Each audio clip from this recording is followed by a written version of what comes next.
କେବଳ ଅନୁଭବ ମହାନ୍ତି ନୁହଁ, ତା ସହିତ ବର୍ଷା ପ୍ରିୟଦର୍ଶିନୀ ମଧ୍ୟ ଉଭୟ ପକ୍ଷରୁ ଏମାନେ ହଇରାଣ ହଉଛନ୍ତି, ବୁଝିପାରୁଛନ୍ତି ତ?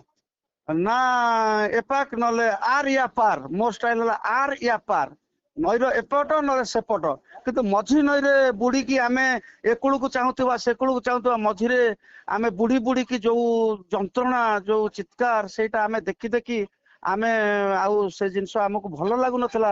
ଯାହା ହଉ ଧନ୍ୟବାଦ ଦେବି ଆମର ସବୁ ହାଇକୋର୍ଟ କୁ, ସେ ଯୋଉ ନିର୍ଦ୍ଦେଶ ଦେଇଛନ୍ତି ଯେ ଛାଡପତ୍ର ପାଇଁ ଡିଭୋର୍ସ ପାଇଁ ଯୋଉ ସେ ଗୋଟେ ଗ୍ରୀନ ସିଗ୍ନାଲ ଦେଇଛନ୍ତି, ସେଇଟା ଆମକୁ ଖୁସି ଲାଗୁଛି। ବାକି କଥା କଣ ହେଇଛି ଇଣ୍ଟରନାଲ କଥା ସେଇଟା ତ ସମୟ କହିବ ଆଜ୍ଞା, ଆପଣ ମାନେ ତ ଯେହେତୁ ମିଡିଆ ଆଚ୍ଛା ଭାଇ ମାନେ। ଆଚ୍ଛା କୁମାର ବାବୁ, ଇଏ ଅନୁଭବ ମହାନ୍ତିଙ୍କର ଯନ୍ତ୍ରଣା ଛଟପଟ ହେବା ଏସବୁ ଭିଡିଓ ମାଧ୍ୟମରେ ଦେଖା ଯାଉଛି, କଣ ସତରେ ବର୍ଷା ପ୍ରିୟଦର୍ଶିନୀ ବି ଯନ୍ତ୍ରଣାରେ ଛଟପଟ ହଉଥିବେ? ଆପଣଙ୍କୁ କଣ ଲାଗୁଛି?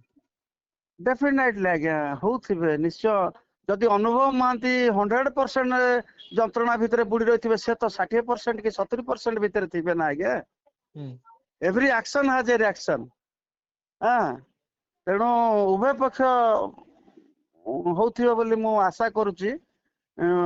ତେଣୁ ମୁଁ ଚାହୁଁଛି, ଭଗବାନଙ୍କ ନିକଟରେ ପ୍ରାର୍ଥନା କରୁଛି, ଉଭୟ ପକ୍ଷରୁ ଠିକ ଜଜମେଣ୍ଟ ଆମର ହାଇକୋର୍ଟ ଯାହା ଦେଇଛନ୍ତି ବା ଯାହା ବିଚାର କରିଛନ୍ତି ସେଇଟାକୁ ନେଇକି ସେମାନେ ଆଜିକା ଡେଟ୍ ରୁ ସୁଧୁରି ଯାଆନ୍ତୁ, ନିଜ ନିଜର କର୍ମକ୍ଷେତ୍ରରେ ଆଗେଇ ଚାଲନ୍ତୁ, ଆଉ କଣ୍ଟ୍ରୋଭର୍ସି ଭିତରେ ସେମାନେ ନ ପଶିବା ଦରକାର। କାରଣ ସେମାନେ ହଉଛନ୍ତି ସୁପରଷ୍ଟାର ଓଡିଆ ଫିଲ୍ମ ଇଣ୍ଡଷ୍ଟ୍ରିର, ତାଙ୍କର ଲକ୍ଷ ଲକ୍ଷ ଫ୍ୟାନ ଫଲୋଅର ଅଛନ୍ତି।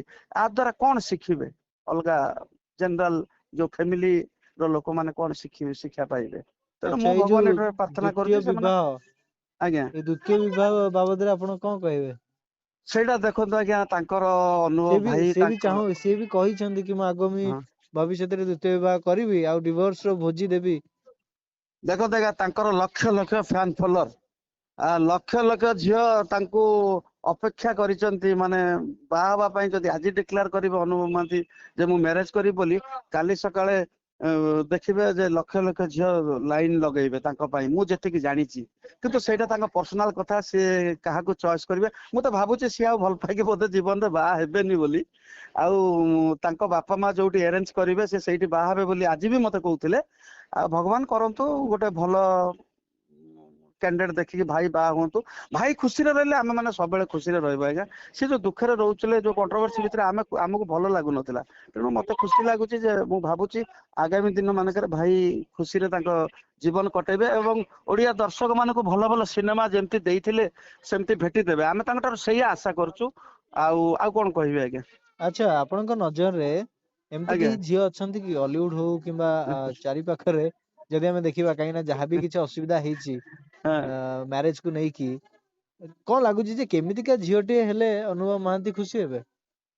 ଦେଖନ୍ତୁ ଆଜ୍ଞା, ସେଇଟା ତାଙ୍କର ଗୋଟେ ପର୍ସନାଲ କଥା। ପ୍ରତ୍ୟେକ ମଣିଷର ଗୋଟେ ନିଜସ୍ୱ ପସନ୍ଦ ଥାଏ। ତ ତାଙ୍କୁ ଯିଏ ପସନ୍ଦ ଲାଗିବ ସେ ତାଙ୍କୁ ମ୍ୟାରେଜ କରନ୍ତୁ। କିନ୍ତୁ ମୋ ମତରେ ଅନୁଭବ ଭାଇ ଆଉ ଭଲ ପାଇକି ମ୍ୟାରେଜ ନ କରନ୍ତୁ କାହାକୁ। ଏଇଟା ମୁଁ ଗୋଟେ ସାନ ଭାଇ ହିସାବରେ କହିବି, କାହାକୁ ଆଉ ଭଲ ପାଇକି ନ କରନ୍ତୁ। ତାଙ୍କ ବାପା ମା ଯାହାକୁ ପସନ୍ଦ କରୁଛନ୍ତି, ତାଙ୍କର ଭାଇ ବନ୍ଧୁ କୁଟୁମ୍ବ ସେମାନେ ଯାହାକୁ ଦେଖିକି ପସନ୍ଦ କରୁଛନ୍ତି କି ବାହା କରାଇବା ପାଇଁ ଭାଇଙ୍କ ସହିତ ଚାହୁଁଛନ୍ତି, ଭାଇ ହୁଅନ୍ତୁ ଏବଂ ଖୁସିରେ ରୁହନ୍ତୁ।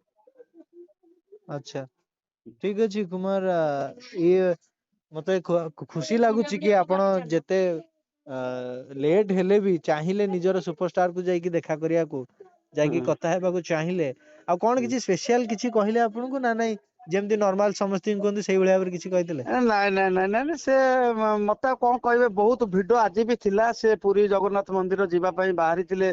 ସେ ମତେ କହୁଥିଲେ ଯେ ମୁଁ ସକାଳୁ ବାହାରିଛି କିନ୍ତୁ ଯାଇପାରୁନି, କାଲି ବି ବାହାରିଛି କିନ୍ତୁ ଏଇ ଭିଡ ପାଇଁ ମୁଁ କାହାକୁ ଆଭଏଡ କରିପାରୁନି, ଯାଇପାରୁନି। ଆଜି ମୁଁ ପ୍ରାୟ 1:30 2ଟା ବେଳେ ପହଞ୍ଚିଲି, ଲଞ୍ଚ ଟାଇମ। ସେତେବେଳେ ମିଡିଆ ଭାଇ ମାନେ ବି କିଛି ଥାଆନ୍ତି, ମିଡିଆ ଭାଇ ଭଉଣୀ ମାନେ, ତଥାପି ତାଙ୍କୁ ବି ବାଇଟ୍ ଦେଲେ। ତାଙ୍କୁ ବାଇଟ୍ ଦେଲା ପରେ ପୁଣି ମୋ ସହିତ ଆସିଲେ, ପର୍ସନାଲ କଥା ହେଲେ, ଇଏ କଲେ। ଆଉ ସେ ସବୁ ଭିଡିଓ ତ ମୁଁ ସବୁ କ୍ୟାପଚର କରିପାରିନି ଆଜ୍ଞା। ଆଉ ବହୁତ କଥା, ବହୁତ କିଛି ସେଠି ହେଲା। ସେଠି ଆମର ଅଲଗା ସବୁ କିଛି ଆର୍ଟିଷ୍ଟ ମାନେ ବି ଥିଲେ, ବହୁତ ମଜା ମଜଲିସ ହେଲା। ଆଉ ସବୁ ଭିଡିଓ ତ ଆଜ୍ଞା ମୁଁ କରିନି, ସେଇଟା ମୁଁ ସେୟାର କରିପାରିବିନି। ଆଉ ସେଇଟା ଗୋଟେ ପଦ ଭାଇ କହିଲେ ଯେ ଭାଇ ଭାଇର ଭଲ ପାଇବା ସେଇଟା ସବୁବେଳେ ଅନ୍ତରରୁ ଥାଏ ଆଉ ହୃଦୟରୁ ଥାଏ। ଆଉ ସେଇଟା କିଏ କଣ ଆଣିକି ଦେଇଦେଲେ କି ନେଇଗଲେ ସେଠି ଗୋଟେ ଯେ ଭଲ ପାଇବା ହେଇଯାଏ ତାହା ନୁହେଁ। କୁମାର ସବୁବେଳେ ତମେ ମୋ ହୃଦୟରେ ଅଛ, ରହିଥିବ ମଧ୍ୟ ଏ କଥା ମତେ କହିଲେ।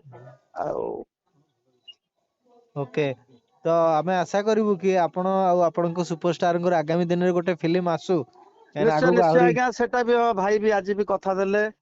ଆଉ ତାଙ୍କର ଲଭ୍ ଇନ୍ ଲଣ୍ଡନ ଯେତେବେଳେ ରିଲିଜ ହେଇଥିଲା ଆପଣ ବି ଦେଖିଥିବେ, ଆମମାନଙ୍କୁ ଷ୍ଟେଜ ଉପରକୁ ମତେ ଆଉ କାଳି ଭାଇକି ଡାକିକି ବି କହିଥିଲେ ଯେ ମୋର ପରବର୍ତ୍ତୀ ଯୋଉ ସିନେମା ଆସିବ ତମ ମାନେ ମୋ ସାଥିରେ କାମ କରିବ। ଆଜି ବି ମତେ କହିଲେ। ତେଣୁ କାମ କରିବା ନ କରିବା ସେଇଟା ବଡ କଥା ନୁହଁ ଆଜ୍ଞା, ଯୋଉ ଗୋଟେ କମିଟମେଣ୍ଟ ଯୋଉ ଏତେ ଲୋକ ଭିତରେ କହିବା ସେଇଟା ବହୁତ ଖୁସି ଲାଗେ।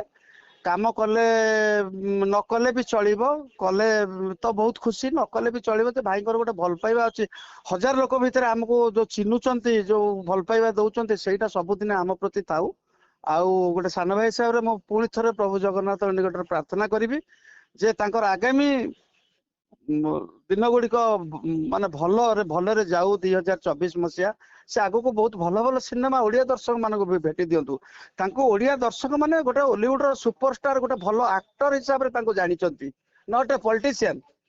ପଲିଟିକ୍ସ କରୁଛନ୍ତି, ତାଙ୍କୁ ପବ୍ଲିକ ଚାହୁଁଛି କି ଆମର ଗଭର୍ଣ୍ଣମେଣ୍ଟ ବିଜେଡି ଗଭର୍ଣ୍ଣମେଣ୍ଟ ତାଙ୍କୁ ଚାହୁଁଛି, ବିଜେଡି ଗଭର୍ଣ୍ଣମେଣ୍ଟ ତାଙ୍କୁ ନେଇକି ଏମପି କରେଇଛି, ସେଥିପାଇଁ ହୃଦୟରୁ ଧନ୍ୟବାଦ। କିନ୍ତୁ ପ୍ରଥମେ ସେ ଜଣେ ସୁପରଷ୍ଟାର, ଜଣେ ଭଲ ଆକ୍ଟର। ତାଙ୍କ ଓଡିଆ ଦର୍ଶକ ମାନେ ତାଙ୍କ ସିନେମାକୁ ବର୍ଷ ବର୍ଷ ଧରି ଅପେକ୍ଷା କରି ରହିଛନ୍ତି ଯେ ଗୋଟେ ଭଲ ସିନେମା ଅନୁଭବ ମହାନ୍ତିଙ୍କର ଆସୁ। ମୁଁ ଚାହେଁ ସେଇ ସିନେମା ଦ୍ଵାରା ସେ ପୁଣି ଥରେ କମ୍ ବ୍ୟାକ୍ କରନ୍ତୁ, ଏତିକି କହିବି। ଜୟ ଜଗନ୍ନାଥ। ନମସ୍କାର।